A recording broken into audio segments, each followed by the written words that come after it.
Welcome to Intimate Conversations, where we support you healing heartbreak so that you can live fully embodied, unapologetically, and deliciously free, being exactly who you are. I'd be honored if you'd please subscribe if you haven't yet already, and definitely share us with a dear friend. Okay, you luscious creature, it is time to get intimate. Hello, you delicious people. Welcome to another episode of Intimate Conversations with a man that I've been looking forward to interviewing for quite some time, the amazing Frank Rich. Let me tell you about him, and then we're going to get away to this delicious conversation. He's a former bodybuilder, entrepreneur, and there we go, nice pipes, a men's health coach and host of the Superhuman Life podcast.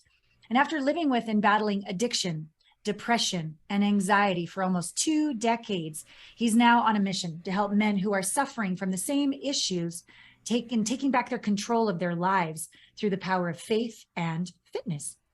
So he's helped thousands of men transform their physiques through his online coaching platform, where he provides content, programs, and services to men looking to build more muscle, drop body fat, and build their greatest bodies. And he's also the founder and the CEO of the Rebuilt Recovery, a company based on growth-centric, a holistic approach to addiction recovery. Rebuilt Recovery provides fitness training for men going through recovery, as well as one-on-one coaching for men aiming to break free from porn addiction. His goal is that by being open and transparent with his own struggles and having real and raw conversations with others who have overcome adversities, that he can empower you to face your darkness, take control, and ultimately create the life you have always dreamed of, your own superhuman life. Okay, I've already got shivers. That's pretty, that normally doesn't happen, Frank. So this is awesome. I welcome you to our show. Thanks for being with us. Yes, well, thank you for having me here. I've never heard my bio read that eloquently, and thank you. I hope I can live up to what you just set up for me. That sounded incredible. I sound amazing. It's like, wow, am I doing all of that in the world? Wow. Well, you can take a little edited version and just put it on loop or something when you need a little pick me up. Right. I think I need that playing like overnight while I'm sleeping. Wow. Oh, you're so sweet. I do the same with myself with my affirmations. I put it on this little loop when I put my makeup on in the morning, because when I'm really in the zone, there's more behind than the words. There's the energy behind the words. Yes. Right. And it's real. It's real. 99.9% we can't see the unseen. 0.01% of reality is the muscles and the things. So energy is important. Yeah. Thanks for acknowledging that. Yeah. I love it. Thank you. Yeah. So I want to go all the way back, because I have a 19-year-old boy. All the way back to the very, very, very, very, very first time you ever did porn. How did it happen? Why did you do it? How did you do it? Tell us what's going on in the world of a young man growing up. Yes. Thank you. Wow, what a big question. What's going on in the world in above? But if we go back here, for me, it would be going pretty far back in time. I mean, over 3 decades. So for a little bit of context, I always think it's important to tell my age, because that is the genesis of the story. So I'm 38, I'll be 39 here in a couple weeks. So if we go back 30 years, the internet and internet pornography and the way that we see it and have it today wasn't a thing. So my introduction came in a way that men are not getting introduced to porn today, but I think it's relevant to at least share my story, right? So I stumbled across a magazine. I mean, like most men in my generation, it was our dad's stash that we found. And I think for me, the important part there is it wasn't like just a Playboy. So it wasn't something that was just nude images that was filtered with a lot of articles. I actually think that there was something to that back in the day, that men actually did read some of what was put in there. Like, I've gone through and there's some really good editorial pieces in there. But for me, my dad was into like the hardcore stuff. So the first exposure for me was like some of the most graphic images and materials. And if you think about a 6-year-old's mind, like, he's not equipped to handle and process any of that. So I think that began a level of curiosity, but also realizing, because the way it made me feel, that I probably wasn't supposed to be looking at it. So that became... Frank, how did it make you feel? Sorry to interrupt, but how did you feel? You were aware feelings at 6? What did you feel? Yeah, well, I definitely was curious, right? Like why do these bodies make my insides feel a little bit different? Like when I see a girl like at the pool, like we had pools. I grew up in Florida, so you would see people even at 6, like you're aware, like okay, female, they cover themselves, like the body looks a bit different. But when you see this, it's like, that makes me feel different inside. And I think really it was the curiosity. It's like, why is that? Like why aren't other things about this? Why isn't this on the TV? Why aren't these in other books? And if so, why was it hid? And why do I need to hide it now? So I think just the curiosity component for me, but it began a lifetime of living a secret in a double life, right? Yeah. Because now I had probably what I describe as an addiction back then, but I had a reoccurring habit where I would go look at the magazine, hide it, put it away, go back to dad's stash, see if I could find anything else. And then I began to kind of see them in and around grocery stores. So anybody that remembers, like in the 90s, like there would be a place in kind of your shady, grocery stores, like not your typical ones that, like 7-Eleven, Circle K, but the ones that would maybe be a mobile, like with some shady signage or whatever. You could walk in there and literally be like right on the magazine. Right. Totally. Well, yep. Figured out how to get them home. Right. So I think that began this, the cycle of living a double life. Yeah. Now we got the internet around 15, 16 was like, I can remember having a computer like in my room, and probably within an hour of me having that computer in my room, I found images online. I was in some chat rooms and you could just message people and you start trading photos, and it's like, am I even actually getting these real photos, and who is this? So yeah, I think a lot of why this is important and is relevant, because once again, living that double life, right? Yeah. So on the outside, growing up, like I was an all-star athlete. Like I was, president of the school in elementary school. I was like A+, graduated 23rd out of my class of almost 500 students, varsity letters. So projecting on the outside, like a kid that's got it all together. Yes. Inside though, like a lot of depression, a lot of uncertainty, a lot of insecurities, obviously manifesting in my physical, right? Like, because I'm seeing these bodies, I'm seeing what they're doing, but I don't look like that. I don't feel that type of way. So from about 13, 14, like I was not comfortable taking my clothes off. I was not comfortable taking my shirt off at a pool. I was not comfortable being around other people, but I was still chasing this porn, just chasing this porn addiction. Yeah. So hang on one second. This is fascinating. So on the one hand, all of the looking good to society stuff. On the other hand, the secret, I'll call it shame, guilt world. Yeah. And then it was manifesting as an expression of your being by not being comfortable in your own skin. You couldn't even take your shirt off at the pool. Absolutely. You didn't know how to be with it all inside of you. It was like a conflict inside of you. Is that right? Yeah, no, 100%. So this gets me to, like, through high school, I was an athlete, varsity in a couple letters, or lettered in a couple varsity sports. Once again, like, recognized within the school, like, the best all around, going to go on and do these amazing things. But I'm selling drugs in high school now, and like I'm partying and I'm doing all these other things. Once again, separate, secret lifestyle, right? Like the world sees this one person, and Frank is really completely different individual. So you could assume, obviously, or you would be aware now of, like, obviously the cognitive dissonance going on in a young man's mind. Yeah. So I got into bodybuilding around 19, 20 years old, like right after high school. Like I just committed myself to it because, for one, I was like unconfident in who I was. I was insecure in taking my shirt off. So I said, well, I'm going to change this. I'm going to have to change the way that I looked. And that became probably an addiction in and of itself that probably wasn't too destructive early on. It began to get destructive later on in my late 20s. Wow. But I began to see some success in changing my body. So that led to, obviously, the bodybuilding, the entrepreneurship. And I don't want to hijack this entire conversation with my story. So to kind of speed things up here a little bit. It's all fascinating. You're good. You're good. Yeah. To kind of speed things up here through my 20s. So I was competing in bodybuilding. I got into sales very early on and started making a decent amount of money back then. I mean, back then I thought it was all the money in the world. And I look back now, like, you were such a clueless young boy, like, but still it was success, right? And it was success in the world that I hadn't really seen in my life. So I come from a product or a family of men that struggled with addiction, men that have struggled with suicide. So I think 3 generations of men in my family have taken their own lives. Oh, wow. So there was other things, obviously, like, that were contributing to some of the things that I was going through, but me succeeding in the world now made me realize, like, okay, the men in my family didn't do this, but I can go out and do this. But then there's these insecurities and struggles with, well, now you're still depressed, you're still anxious. Like, so I had a hard time, like, navigating life in my 20s because I'm winning, I'm getting recognition. I'm Yeah. achieving awards in bodybuilding. I'm starting businesses. The world is telling me I'm amazing, but I feel like I hate myself. I feel like I want to end it all. Whoa. Whoa. Just a second. So the suicide that was going, suicidal ideations that were happening, you said generations. Did your father take his life? My father didn't know. So I have a cousin, or I had a cousin. He was the oldest one in kind of our generation. So my dad's got 5 brothers and sisters. It's a big family, and each one of them had, minimum 3, some 5, 6. So there's a lot of us cousins. So my oldest cousin, I think when he was 16, I would have been 9 or 10. Took his life. My dad had a cousin that took his life, and then I believe my dad's uncle took his life as well. So nobody directly within my home, but I knew Shane pretty well. Like Shane was my cousin. He was 6, 7 years older than me. So that like hit the family. That hit me, and it probably saved my life.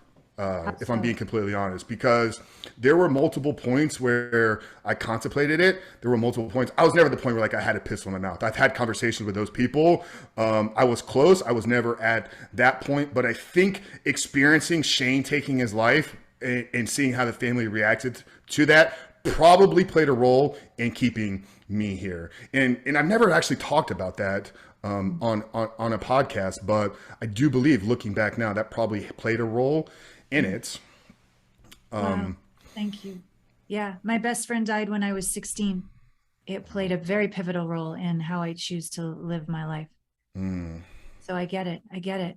Yeah. So thank you for just slowing down and letting us feel the intensity of what it is to be on this planet, to grow up, to be successful bodybuilder, making the cash, but inside depressed, anxious, and suicidal ideation. So again, a lot of to this double life that you were living. Yeah. What happened, Frank, after that?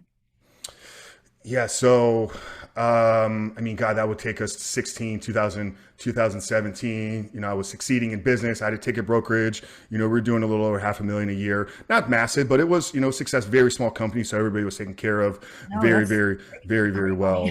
But I saw an end coming to that, though. For one, because I wasn't passionate about it. It was literally me chasing money. It was me chasing success. It wasn't something that I was passionate. I didn't wake up excited to buy and sell tickets to people to concert shows, but it was putting food on the table, right? But I did see the end, and I had this passion in bodybuilding, and I had friends that were succeeding now in the kind of, so this is probably when like online training and fitness kind of became a thing. Like we're talking late 16, early 2017, social media is beginning to become what it is today. So I had these friends that were like beginning to now succeed online in the social space. And I was doing shows at the time. I didn't even have a social media account. They're like, Frank, why don't you set up an Instagram and just start posting your videos and what you're doing to get you ready for the show? And I'm telling you, this will lead you to a business. So I started that in 2016. In 2017, I hired my first business coach. So I succeeded in business without having any help. I just went out there and just true grit, focus, intensity. Like I knew I was going to make it happen, but I wanted to speed up that process. So I believe in the role of mentorship and coaching, like speeding up your time and whatnot. So I hired a business coach back in 2017, and this was to help me put together Frank Rich Fitness and launch our first program, which is Masthetic Muscle. At the end of that first 6 months, so I hired him in January, and the end of that first 6 months, included with his coaching, was a ticket and invitation to an in-person event. First time I'd been to like a business marketing event. I'd attended like some motivational summits in the past, but this was like strategic business marketing, how to set up funnels, how to run ads. First time going to something like this. And what's fascinating, I don't know your faith. I don't know. I'm assuming you're a very spiritual person. I don't know your faith behind that. So I didn't grow up with any, spiritual thing in our house. There was no, discussion of faith, religion, none of that. But I was always seeking, right? I was seeking information. I was seeking knowledge. I was seeking answers. And I think bodybuilding, I was looking for something. But when I went to this business event, it was the first time I was around like real strong Christian men, guys that were openly expressing their faith, guys that were putting God first, but guys that were actually leading the world and leading their families in a way that was impacting everybody that they touched. And I realized back then that like that was what I was always looking for. I was looking for those men. You know, and I'm not saying, I don't want to sound like I'm attacking the men in my family. I love my father. We have an amazing relationship. I love everybody in my family. We're close, but they weren't examples of what I thought I wanted to be or what I knew I was supposed to be. So Yeah. getting in these circles began to show me like, wow, there's some really amazing, strong men out here that are having massive impact, but all of them are unified because they put their faith first and then everything comes together underneath that. So this became like an 18 month journey of me discovering and finding my own faith. And I surrendered my life to Christ in October of 2018. Incredible story. I've talked about a lot on the podcast. It happened on Church Street in downtown Orlando. Truly like a divine moment. I believe that. And that began, the process of me now looking at myself and beginning to really clean up my life. Because you could achieve like success in the world, but if you're miserable and unhappy, what does that success mean? So so I had to figure out, okay, I know I can do that. I know whatever I put my mind to, I'm gonna go out and I'm gonna be able to accomplish it. But figure out inside here, figure out this heart thing first. So that was October 2018. The next 4 or 5 months, like I'm getting in church, I'm getting in men's groups, I'm getting in mentorship. Like I'm just having conversations in a way that I've never had before. I stopped drinking. I stopped smoking. I stopped doing a lot of things that I was doing. And people hear that, well, you were a bodybuilder, but you were doing all these things. That's that dichotomy, right? Of that cognitive dissonance. It's living a double life almost for 20 years. I was very good at projecting an image and I was very good at keeping a secret life. But when I decided, you know what, I'm going to stop keeping this secret life. I'm just going to flush everything out. And that's when my life began to change. So I stopped drinking in January. I went through a radical transformation physically, lost 21 pounds in that month, got down close to 10% body fat again. And what's interesting is in that 18 months of me discovering my faith, I began to stumble across some podcasts of other men that were talking about porn addiction. So I talked about it. I got introduced to it at 6. I then saw, it on the internet at 15. It stayed with me my entire life. So I worked in the wireless industry. I was one of the first people in the world to have a color screen BlackBerry. Within an hour of having that phone, I found the internet and I found porn on the phone. So it was always a struggle. It caused issues in relationships, so much to the point that in the last relationship that I was in before I broke the addiction, I had a secret laptop because I'd been caught before with like the search browser history. I'm like, it's never going to happen again. I'll just have a computer that stays in the closet. And whenever you leave, that's when I'll bring it out. Like, so clear signs of addiction, right? Like you're hiding things, you're not having conversations.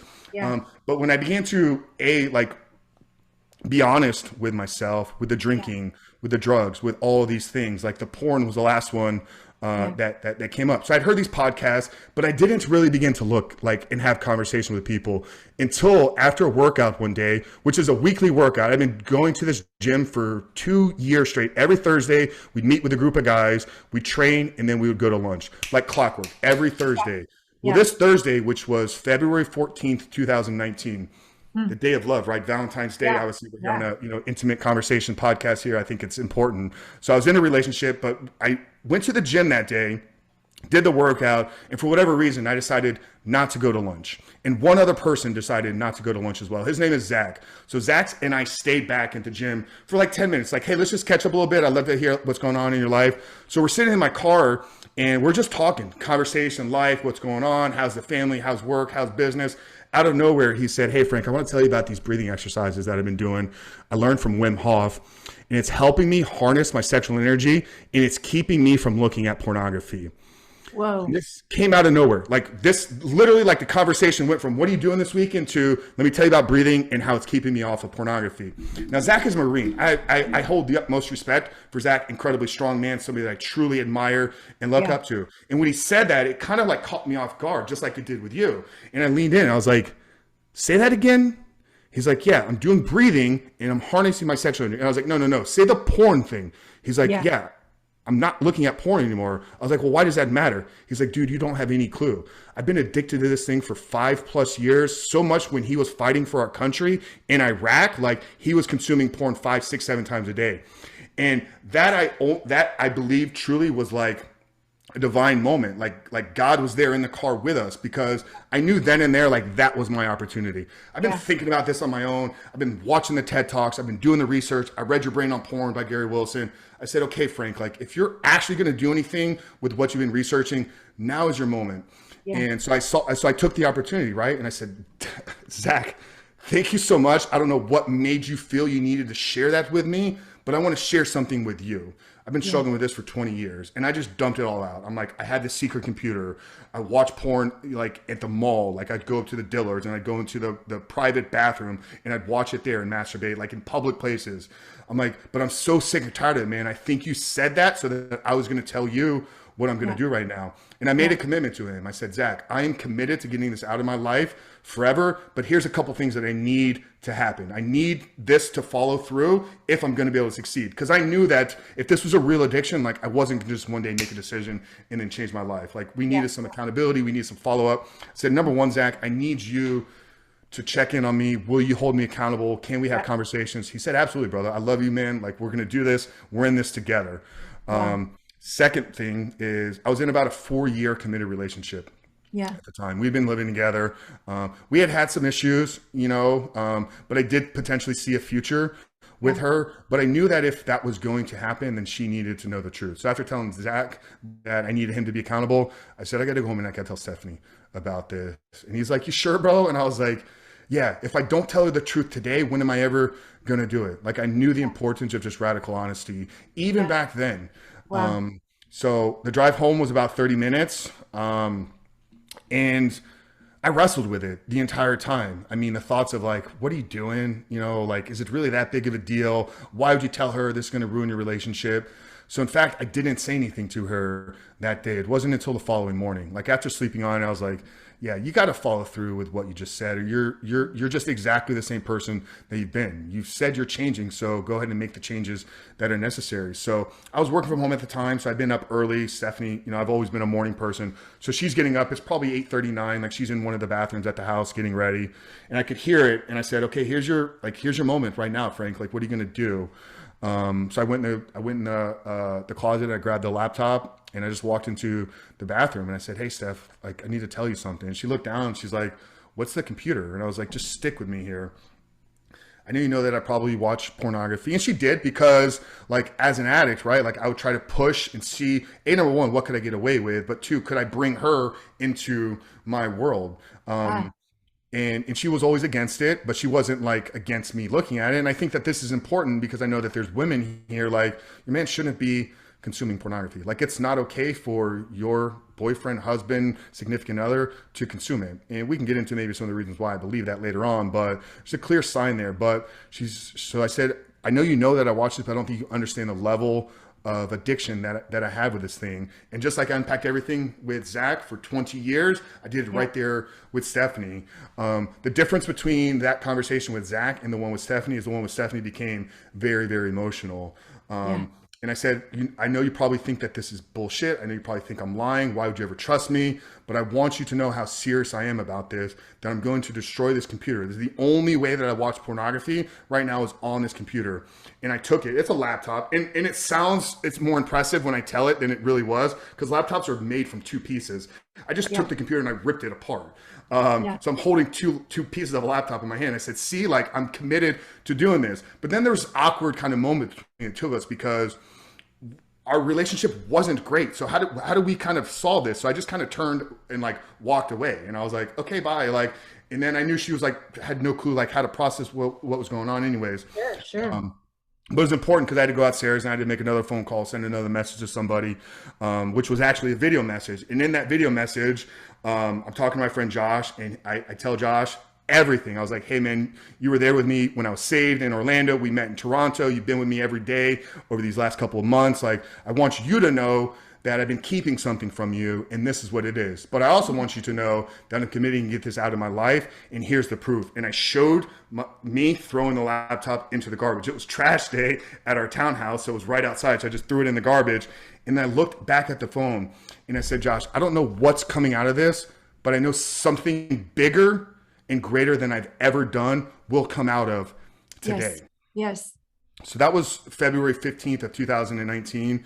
And when I say the next 3 months changed my life forever, like it's not just a fancy buzz, like slogan or saying. Literally, the way that I began to see the world completely changed. And I know now that there was a rebooting and resetting of my brain. There was a rebooting and resetting of my dopamine. There was a rebooting and resetting of my heart. So I literally began to see myself in the world differently. And that became the genesis of the podcast, because as somebody that had had success in the business world, as somebody that had had success in leading other people, like been corporate leadership training, entrepreneurship success, bodybuilding success, studying high performance, reading 500, 600 books over my 20s. Like if I was still struggling with an addiction for 20 years, what about the men that don't have my background? What about men that don't have my resources? What about men that don't have access to the people that have access to? They need this information. So that became the genesis of the Superhuman Life, was just a way for me to put my story and have a place to interview other people to bring their stories to the world. So the first 6-8 months of the podcast was just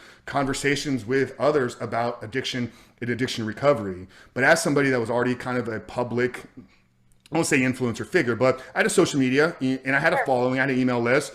What ended up happening over the next 6 months in terms of the social side of things is people stopped saying, thank you, Frank, for all of your fitness information. Thank you for helping me getting bigger biceps. Thank you for helping me get my abs back. To thank you for your open and vulnerable conversations. It's amazing to hear men talk about these things. So that was the first wave of messages I began to receive. The second wave of messages came about 6 months later, and it said, hey, Frank, we like what you're doing. I'm struggling.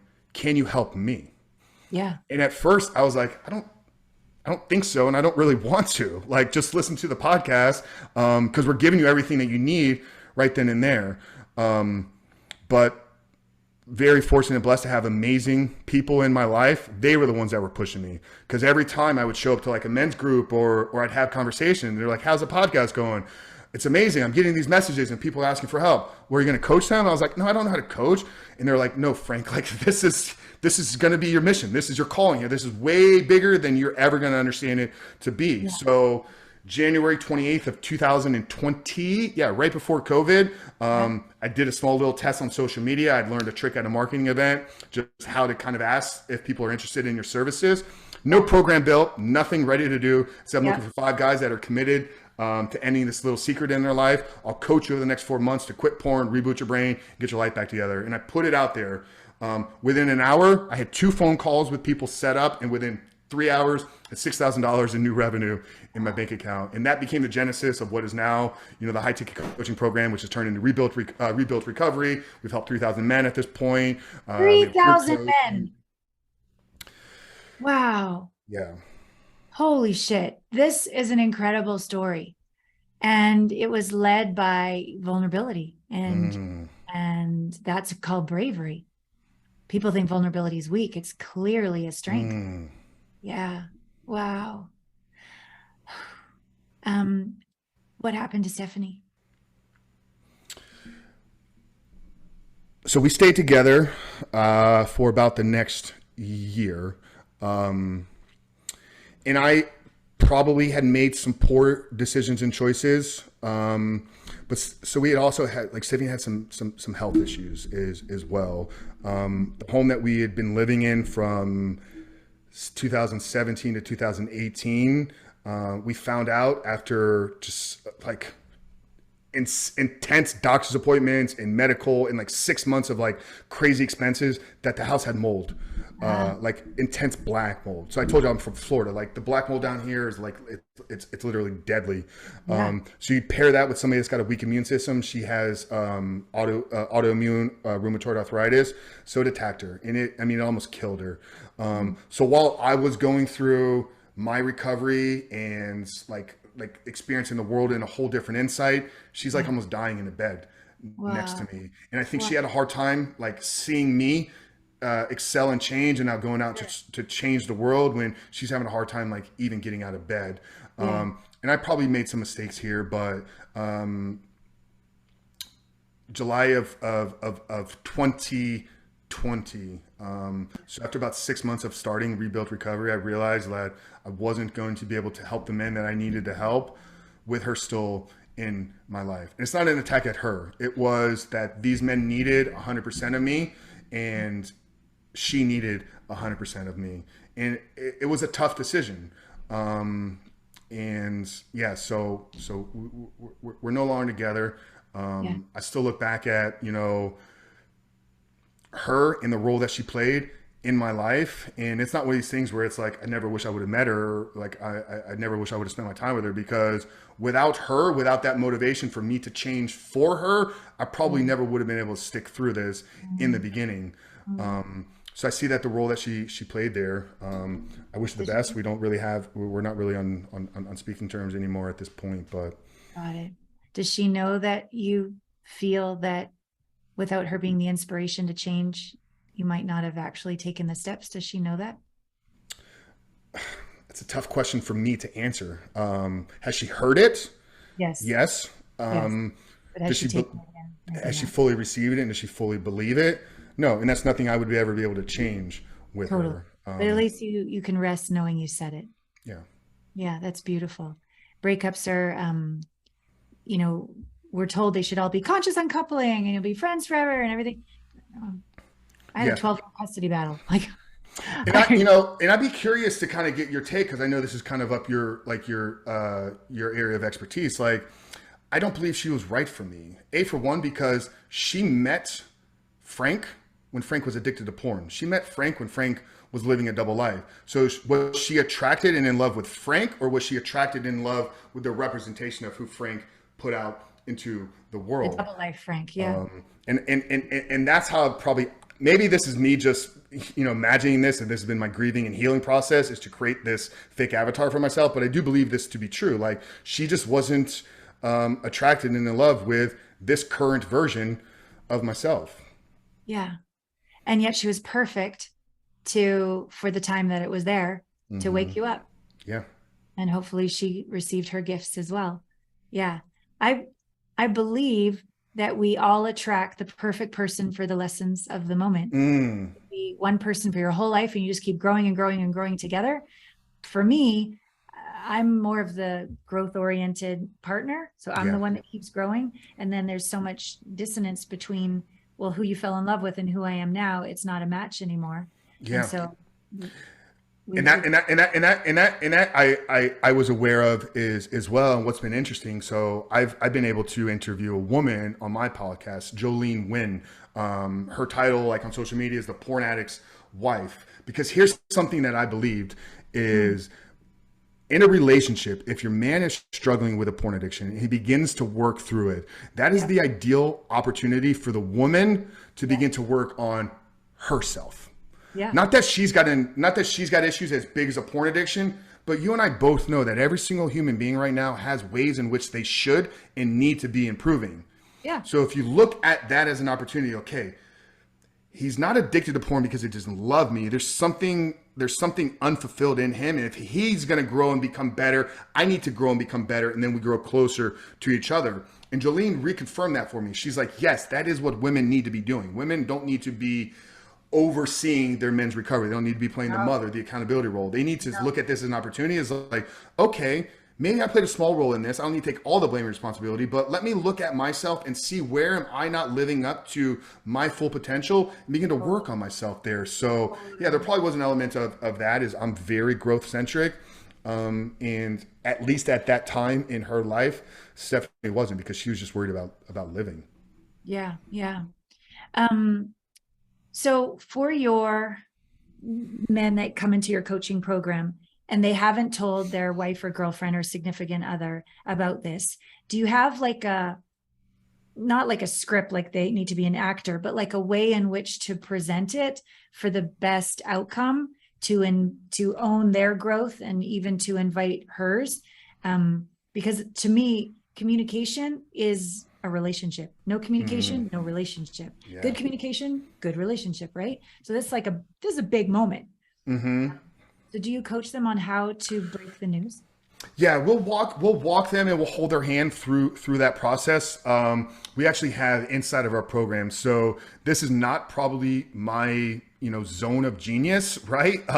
Just based upon my experience with it, like me Your sharing it computer led to a failed relationship. But I wanted to bring in people that could help. So obviously we've worked with Jolene, so we have her insight in how to handle that. I brought in some other women that are not as much involved in the industry, but have experienced this in their own life and in their own relationships, to give like real trainings and talks. So I don't give a script, because a script is like, okay, this is going to work for every scenario. Like when we're working with them and we're coaching with them, we're going to walk them through exactly how it's going to fit into their relationship.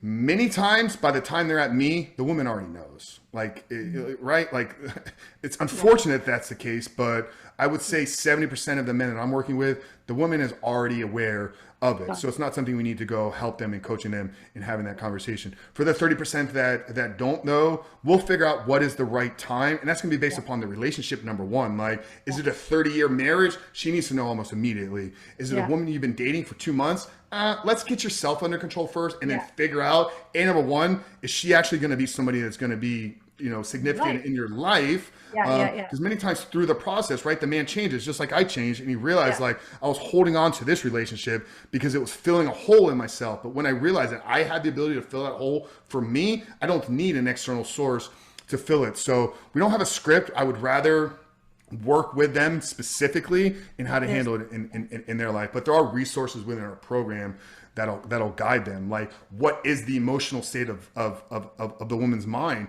while she's hearing this? So as you're saying things, you're already preparing yourself for how she's going to respond to you. So we do give them those tools.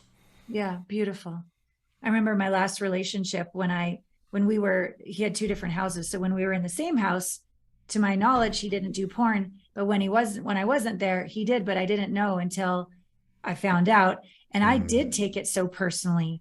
Like, I really felt like she on the screen was more important than me. Or why can't we just have some sexy time on the phone? Or why do you need that? I really couldn't understand it. And it hurt. And then I thought, well, what else are you doing? If you're doing that, are there escorts coming over when I'm not around? Like, my mind just went crazy. It really, the secretism of it made me go bonkers. And it really, really hurt. And yet I heard you say a moment ago, it's not that I don't love you, it's that I have an addiction. So help me and the listeners and viewers understand. So it's not that she's not quote unquote good enough, or not putting out enough, or not sexy enough, or not beautiful enough, or is it? It's a great question. I think in order for me to answer this question, I want everybody to reframe how they even look at pornography. So if we can understand that internet streaming pornography, the version in which we're experiencing today, is a drug in and of itself that we don't really fully understand. If we think about it, what has it been here? Maybe 30, maybe 25 years. So there's not enough time to really understand, okay, what are the real effects? But what we do know is the way that the brain responds to it is very similar to your hardcore high dopaminergic drugs. So we talk about cocaine, methadone, all these drugs that are very high dopamine related. Pornography has very similar effects. It's super normal stimulus, right? So where I believe a lot of the addiction is coming from is the need to get dopamine in our life. I don't believe that most men that are struggling with porn addiction today have what would clinically be described as a sex addiction. Because I've talked to enough men that are addicted to porn that have never had sex. How can you have a sex addiction if you've never actually had sex? You're addicted to the dopamine. You're addicted to the release. You're addicted to the pattern of that behavior. So if we can look at it through that lens, right? It's a drug in and of itself, and it hijacks the man's brain, and we detach ourselves from he's going there for the woman. He's going there for the drug. So the question from that point would be, if it's a drug similar to all your other drugs, if your husband has a cocaine addiction, is it because he doesn't find you sexy, or is he hooked on the drug? If your husband is addicted to alcohol, is it because he doesn't find you attractive, or is he hooked on that? So I don't know if that would help you or any of the women listening. It's like we need to reframe and look at it from a different perspective, that it's not he's going to these women because he thinks he's attracted. He's going there because his brain needs a hit, and he doesn't even understand, because it's not a conversation that's had enough. Most people won't even accept that porn addiction is a real thing. That's one battle that I'm constantly fighting. You actually have to accept that this is a real addiction. But if we look at it through that perspective, I think that is the the best way a woman can detach the emotional side of Yeah. things for herself. No, that makes a lot of sense. Thank you. And so I have another sort of side question that I want to ask, but I wrote it down so I won't forget. Go over again to how it's destructive to the male brain, the male body, the need for something to fulfill you, and how it can be fulfilled in other healthier ways. How can the dopamine be provided in healthier ways? And then I want to loop all the way back to the actual act of sex, when all you've seen is porn, and then you bring that into the bed as opposed to a more tantric or sensual or heart connected making love. I mean, it can still be sexy and slap her ass from time to time. That's still all great, but it's the porn that I've seen isn't anything I ever do. It's not real to me. It's not real. So let's start first with the healthier ways to get the dopamine hit that's nourishing. Yeah, and great, two great questions, very important things, and I'm glad we're going to tackle both of them. So I think most people are misled or misunderstood in actually what dopamine is. Everybody thinks about dopamine is tied to like pleasure, right? Like I do something, makes me feel good, hits of dopamine. And that is one case, right? Like there's a pleasure component to dopamine. The big reason we have dopamine is it is a molecule or a chemical of motivation. It's meant to be dripped out while we're in the pursuit of goals beyond ourselves, right? So you have a health and fitness goal. You want to get some abs. You want to build some muscles. When you take steps to build those muscles, driving to the gym, doing the workout, choosing the chicken breast over the cake, right? Those are all actions that you take that are in line and taking you closer towards your external goals you've created yourself. So you get small little hits of dopamine. And this isn't how it works, but I think it's a great example of representation. So let's say dopamine operates on a scale of 1 to 10. Okay. So 10 being the highest level, 10 would be like a super normal stimulus, right? Cocaine, meth, pornography. When you do that, boom, level 10, right? First, second exposure, you're going to get a hit of 10. Maybe when you go to the gym, like your brain gives you like a level 2, right? It's a little bit of dopamine, but it's not at the level because it's like, I'm actually doing some physical work. Like this is exhausting, but I'll get a little hit, like a little endorphin, right? Maybe like if you're working on like a passion project, maybe you're launching a new business, it's a bigger goal than just yourself, right? So there's other people involved. Maybe that takes you to a level 5. Well, if pornography is going to give me a level 10, right? And our brains are adaptive. When we get that 10, we know what a 10 feels like. So why do we ever go to the gym? Why do we ever work on our passion projects? Because I don't want to when I know what 10 feels like. So I begin to just chase, not even watch it. It's the chasing because it's tied to our motivation. So as we're in the pursuit of more pornography, which is where I talk to a lot of guys and they're like, I watch porn for 8 hours a day, but it was like 30-second clips because I was just looking for the next hit. I was looking for the next video because they're constantly chasing that next level. And what is also important to understand is the desensitization effect. So first, second exposure, you've now established a new baseline. Well, that was with the first porn that you saw. So if the average age of first exposure is 11, they're getting exposed and introduced to maybe casual sex, obviously like some softcore stuff, maybe on porn. But over time, that same sex is not going to give you a 10. That's going to give you to a level 7. So this is where you get into the genres, right? You go deeper and deeper down the rabbit hole, and then that stops working. And now you mentioned it, escorts, trafficking, massage parlors, all these other things. So that's kind of the escalation effect of how that works. Well, how do you reset that? Yeah.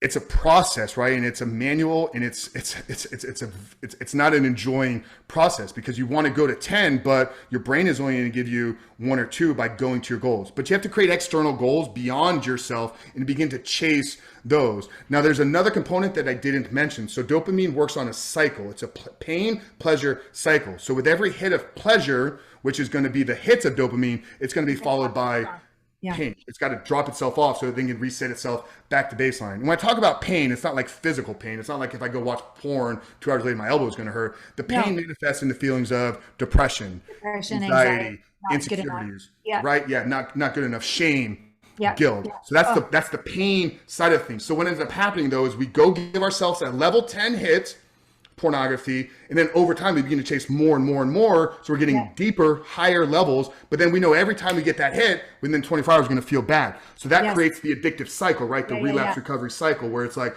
I can go a day without it or I can go 7 days without it, but then I'm binging for 48 hours because I got to fill that massive hole that I've created for myself. But to get out of that, it's committing to it. And I think the best way is to get like all your junk like right in front of you. Like How bad is this? How destructive is it in my life? Get all this stuff out in front of you and be honest with yourself. Yeah. You can't create good relationships. You're not a good husband. You're not a good father. Like you're subpar at work. You should be making way more money. You're not as healthy as you could be. Like get radically honest with yourself. But then from there, how can you even look in the mirror? Yeah. And then from there, create an external goal, create a vision for your life. And this is actually what we walk them in through. If in 5 years from now, if you can commit and live 100% porn free, how can you improve all those areas of the life that you just told me have been impacted? And then that becomes the aim, right? So that becomes what you wake up and chase every single day. And if executed and done properly in a safe community with accountability and support over time, that's what's going to reset that. And you begin to experience the joy, dopamine, and pleasure in chasing the goals, chasing your purpose in this life, as opposed to just, mindlessly consuming pornography all day. So does that clear on answering the dopamine? Yeah. One question about that though. There's got to be a real horrid detox period as you're making that shift, even though I totally get the vision and I'm all about all the different areas of life, and I'm all about community and all about accountability and all about mentorship and the payoff of feeling like a noble badass that you did what was hard for your mission, vision, purpose. I get all that. I love all that. What do you do in that first period of time when they're just like, it's got to be a nasty fall, a nasty state of depression or anxiety or insecurity? Like that's got to be the place that they need you the most. Yeah, well, that's a flat line. I mean, it is an actual term in the reboot recovery space. So yeah, what you're speaking to typically happens once you commit clean and you go 3 weeks, probably around that 3 week. Because when you join a program, like the first couple of weeks, like you're excited, so adrenaline is going to run you through the first couple of weeks. So what we see is week 3 to 6 is when it gets really difficult for the men. This is where you need community, right? You need to have regular conversations. You need to know that when I'm struggling with something, is there somebody that I could reach out to just to have a conversation with? Because a lot of times just opening up and discussing what you're going through is enough of that healing that you need in the moments, and then allowing us to work through it over the next 10 or so weeks. But we give them support, we give them community. There's real-time practical tools. So there's some breathing stuff. We actually hired Zach to come in and build a section within our program with the Tai Chi meditation, the Wim Hof breathing stuff. So real tools, like when you're struggling, like physically, like lean into the program and use the tools that we're giving to you. And then it's not the sexy answer, right? But at the end of the day, it's like, if it is difficult, like you got to suck it up because you created this problem for yourself. And if you use that it's difficult to get out of it as the excuse to never getting out of it, then you're playing a victim to your addiction. So yeah, I want to give you tools. I want to give you community. But at the end of the day, like you created this problem for yourself, suck it up and work through it a little bit. Suck it up, buttercup. Okay. I like that. Well, it's true though. That's called like radical self, like responsibility, not self-judgment. But like, I created this and I will create something new and I got this. Yeah. And then what you realize is like, when you just sit in that discomfort for like a short window of time, like it goes away, but then you get this like revelation, like, Frank, dude, like you've been running from this feeling to go chase pornography. When you sit in it, what you learn about yourself, what comes to the surface about who you are and who you can be and what you should be doing is so empowering. So a lot of times that first, second time they do that and they just sit and work through it, which is actually in our program. So we get them ahead of that. So we actually put them through a 48-hour fast in week 2 to kind of almost create that suffering without having to go through the flatline period. Because what I'm going to tell you is when you go 2 days without food, if it's your first time, you will get hungry. Like not to the point you want to like ravenously chew your arm off, but there will be elements of discomfort. There will be elements of like, I need to go eat. But when you sit in it for a little bit and you're like, this is just a signal for my brain, you realize like, dude, I'm so much stronger than I ever really thought I was. So that's one tool we actually give them in our program that I think helps them in that flatline period. I'm on day 9 of my 28-day detox. So I know exactly what we're talking about with my non-caffeinated cumin, coriander, fennel, and ginger tea right now. So I totally understand. And I totally love this because I've been trained in quantum psychology. And when I take clients through the shame, the fear, the rage, everything that they have only felt 2 out of 10, maybe even an 8 out of 10, but what you resist persists. And if you don't feel it at a 10 out of 10, you build it. It doesn't. When you match it and you feel it fully, that's the quantum psychology, the image, thought, emotion, body sensation fully matched and felt from when that trigger or trauma is occurring. You can literally alchemy. It's alchemy. You process it, you integrate it into, like what you said, wisdom. It's not that we're getting rid of fear. We're integrating it into your courage. We're not getting rid of the pain. We're literally embodying your power. But the only way through by sitting in it and feeling it. So I give them these little 10-second bursts. I'm like, feel it, feel it, feel it, feel it, fully match it, magnify it, intensify it. Here, I got you, I got you. And they're like crying or screaming or whatever. And then I go, great. And just breathe. What's arising now? And over a very short period of time, we can get someone who's like suicidal, depressive, hopeless, raging, furious, shame and guilt, you name it, all the way to stillness, to calmness, to peace. And then from that place, then I ask them, because that's where they're in heart coherence. We can measure that shit, right? They're in heart coherence, so they can hear their intuition. The best of their brain is on board. They know what they know. They just couldn't access it. I'm not telling them anything. I'm just facilitating them home to their glory. And it's very fulfilling. So we do similar work. I don't make them do it fast, but I do my own detox.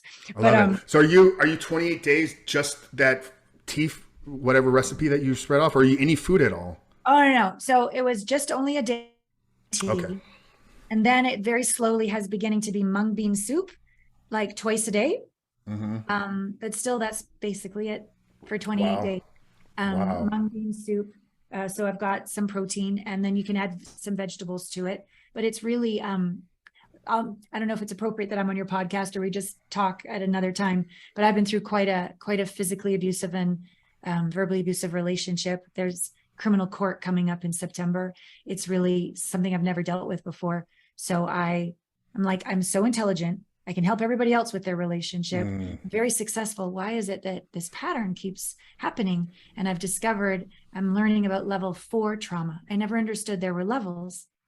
And level 1, 2, 3, 4, level 4 trauma, there's no emotion. So I couldn't see it to shift it. There's no body sensation. So I couldn't follow it home into stillness. And it's not even hopeless. That's level 3. You're dead. You've given up. So there's nothing, I couldn't see it. It was a blind spot. And so now I've found practitioners that are helping me witness me to get from that level 4 trauma that has been continuing to attract the abusers, not my cognitive brain, not my 5% of my conscious mind. The 95% of my body is looking for that abuser again from childhood, and I'm healing it. So I'm only halfway through my 4-month journey. And she's like, there's a lot in your stomach that you haven't been able to stomach about life. And your digestion is off. And so I want you to do a detox to help your body to heal as we do all this. Wow. No, thank you. Thank you for sharing that. That's powerful stuff. So I'm just now beginning to kind of get my grasp on understanding this, but there's a direct tie between, obviously everybody knows the gut brain axis. So there's a tie from your gut health and how your brain produces these neurochemicals, right? And there's a company I'm supposed to be meeting with. I think they're based out of somewhere in Connecticut or maybe right outside of Boston. They've actually patented a process where they create supplements that somehow turn those signals back on to where you're now, even with an unhealthy gut, like it changes it to your brain to be able to send those signals to produce those chemicals of dopamine, the chemicals of serotonin. We have other tools that we use inside the program. Obviously, the fasting, I think, plays a role in resetting your gut health. We have the option to do a carnivore diet, which is a very great tool to reset your gut health as well. But yeah, there's a lot going on there between the gut and the brain that I think we're going to begin to hear more about, kind of mainstream and the healing, kind of therapeutic side of things, the role that is playing. Cool. Well, that's great. I love to hear that. Thank you for sharing. Yeah, let's keep in touch about that, because I do, like, the very first few days, I couldn't remember shit. I was forgetting. I forgot to pay some of my staff. Like, it was not good. But anyways, I'm like, sorry, thanks for reminding me. I'm just a little out of it right now. Okay, so let's begin to wrap this up with the shift in to the degree you're willing to share, your sexual expression. Because if the only lens you've looked through is porn, and then you're living this double life that's not necessarily heart connected. And to me, we're either motivated from fear or inspired by love. It's like a choice, and it's a choice of coherence and heart openness or heart closure. When we're ashamed of ourselves, our heart is closed, right? But when we're proud of ourselves, and even our wobbly parts we're proud of. We're like, hey, I fell down. It's okay. I get back up again. So compassion, vulnerability, right? Sex changes from genital copulation into lovemaking. Like so much more is possible. And to bring faith into the conversation, to me, you bring God into the bedroom. I mean, there's this sacredness, this reverence, and this rapture of connection that's possible. Yeah. So I'm wondering if you can share your journey or some of the journey of the men of like, how has the sex actually changed in their relationships now that they are through their porn addiction? Yeah, I'll have to use the men of Rebuilt Recovery because Frank has been completely abstinent for 3.5 years. Oh, So big part of giving my life to Christ and walking faith out is the most important thing in my life is I'm committed to doing it God's way. And probably that was one of the decisions maybe that I made in the relationship that maybe led to the end of it because we had a very active sexual relationship. And then I was kind of the one that said, hey, I'm going this path. I'm going to shut that part of our life off. Probably shouldn't have stopped living together. Probably shouldn't have stopped sleeping in the same bed together without that sexual, without that intimate part of our relationship. I have no problem, at admitting that. But for me, it's been, a 3.5 year journey of working on Frank becoming the man that Frank believes he needs to be in order to find the right woman that God has created for him. So for me, I've committed to doing it God's way. wow. What's amazing though is I can tell you that I've heard from dozens of women, dozens of wives, girlfriends, and spouses that send me messages after the program thanking me for giving them their husband for the first time. So and I had another story. We actually had this video. So we do a series with like our top students called the I Am Rebuilt series. We throw the videos on YouTube. We do them other marketing pieces. Had a gentleman just a few months ago. He came through one of our group coaching programs. Amazing man, family man, 2 beautiful young kids, beautiful wife, successful business guy, was doing some other horse racing stuff. Very accomplished individual. And I remember him talking about it like probably week 5 or 6 on one of the group calls, like how his sex life was just instantly improving. And in the interview that we did with him, he's a father of 2 kids. His words, Frank, I had sex with my wife for the first time through this program. Yeah. So for however long, a decade of being with her, every time they were sleeping together, he was envisioning the women in the screens, right? He was envisioning, fathered 2 children without having sex with his wife. So yeah, I wish I had some better examples of my own personal journey, but hopefully I can come on in a couple of years and maybe revisit that conversation because I'm looking forward to it. I've made that decision. No, it's beautiful. I honor your truth. I honor your path. And I think that's another beautiful gift you're giving us is that when you really get aligned with your truth, you'll know your path, and living it with integrity must feel extraordinary. Yeah. Now, what I can tell you that it's done for me though, like removing the physical intimacy out of my life has enabled me to create real deep intimacy with almost every person that I meet.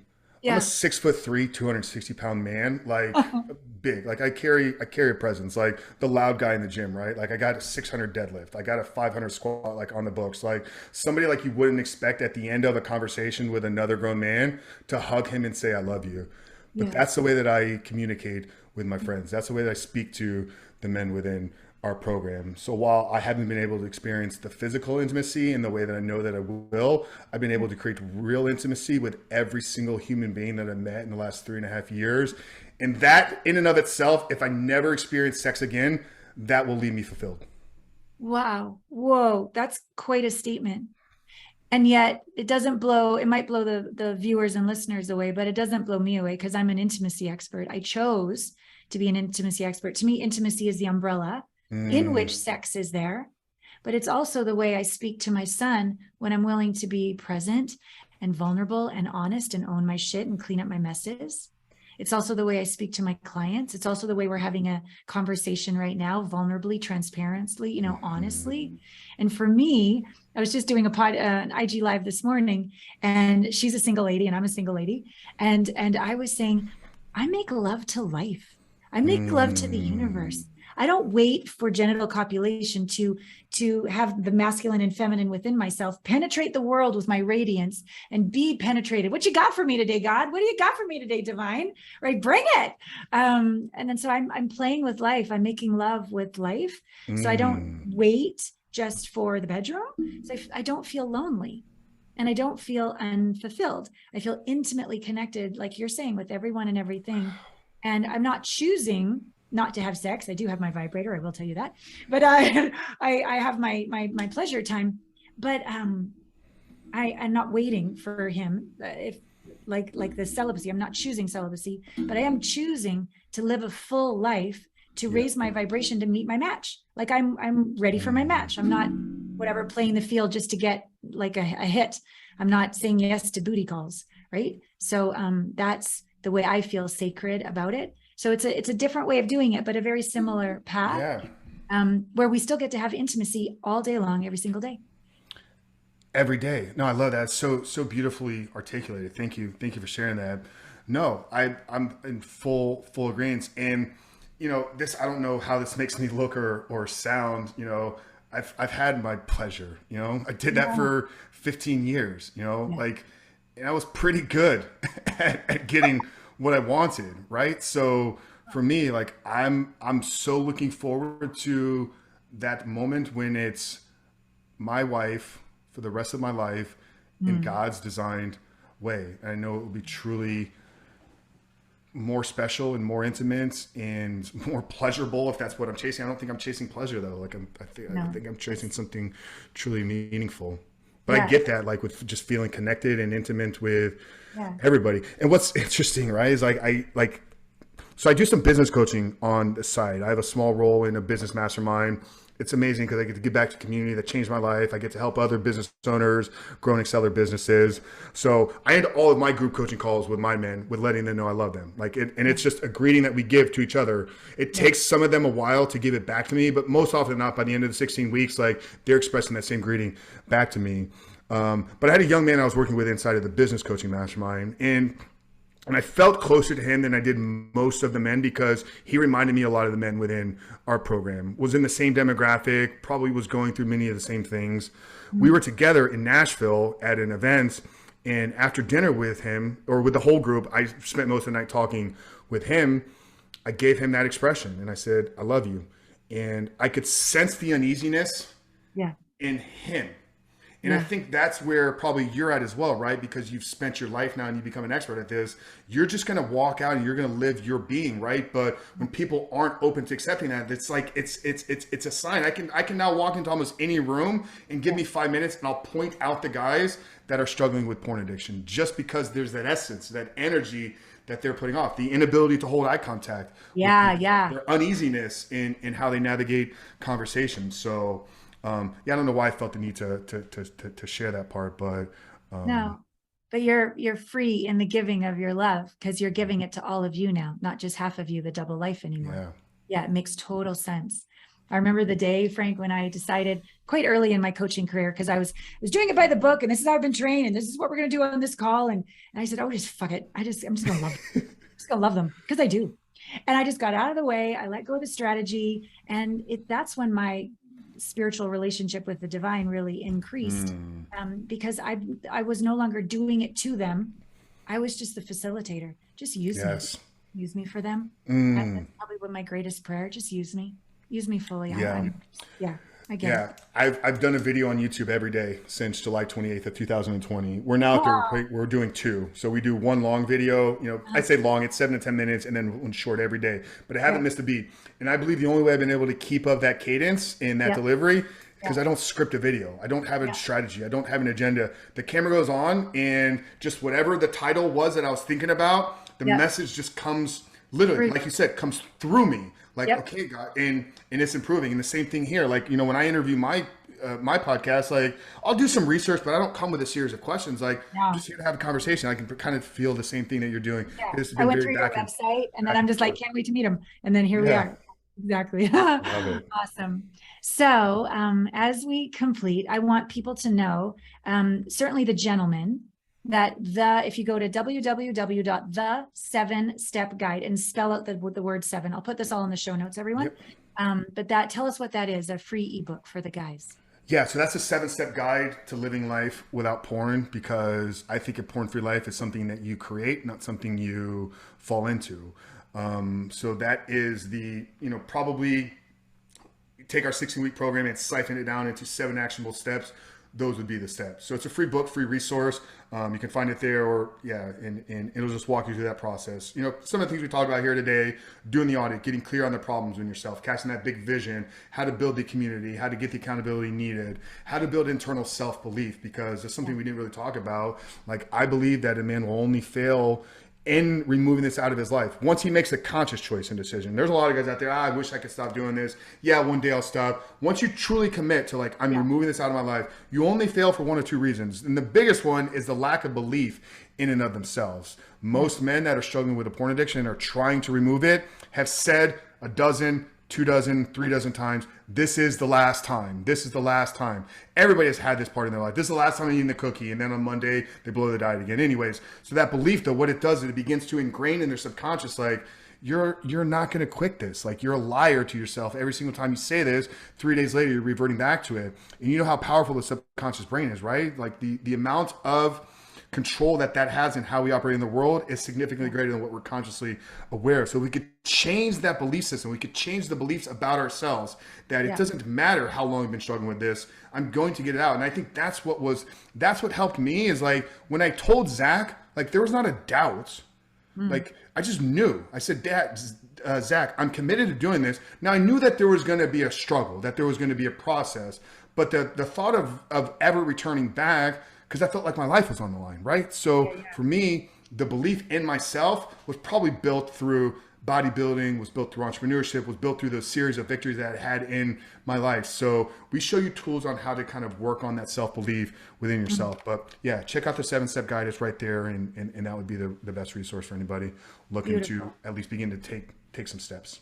I love it. So that's for any of the gentlemen listening. For the women listening who may know that their partner is doing porn, but doesn't want to go read the 7-step guide, right?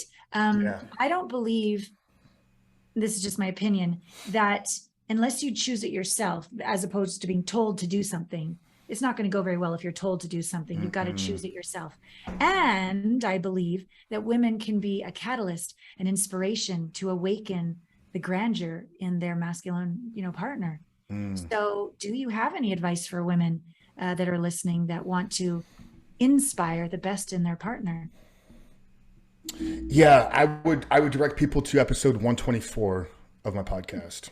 The Superhuman Life. It's on every platform. So Apple, Spotify, whatever, anywhere where a podcast is playing, we're there, or you can find us on YouTube. So that's the conversation with a porn addict's wife, Right. Jolene Wynn. Yeah. Beautiful. So Stunning. that hour-long conversation would give most women everything they need to understand what the man is going through, understand signs of it, how to maybe initiate that conversation, and then what she should do while he's working through the recovery. Very good conversation. I love it. Stunning. Great. All right. Then my last question is from your heart to all the viewers and listeners. How would you like to complete this conversation? Other than just saying thank you.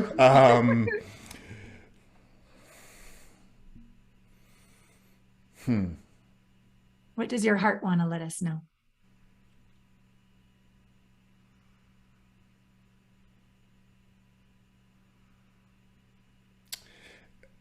Man, I wish it was something bigger other than I just love you all. Thank you. If you're still here with us, thank you for sticking around, and I appreciate your time. I hope something shared here resonated, inspired, educated anybody listening. So thank you, Elena. Thank you, audience, and I love you guys. That's beautiful. That's how I end every single episode. I love you and I've got you. So thank you. Perfect. So stay with me as I press stop on the record button. All of you viewers and listeners, there were nuggets throughout this entire podcast. My request is you just take 5 minutes and write down something that really moved you. Maybe go for a walk in nature, maybe journal, maybe meditate about it, but allow this conversation to move the dial on your amazing life in the trajectory of your greatest life. We love you, and I've got you. Thank you for joining us for another edgy, transparent episode. I invite you to dive deeper with our intimacy blind spot assessment found at alanapratt.com so you can stop unknowingly repelling the very love, intimacy, and connection you desire. Thank you for being who you are. I love the shit out of you. So until next time, I've got your back.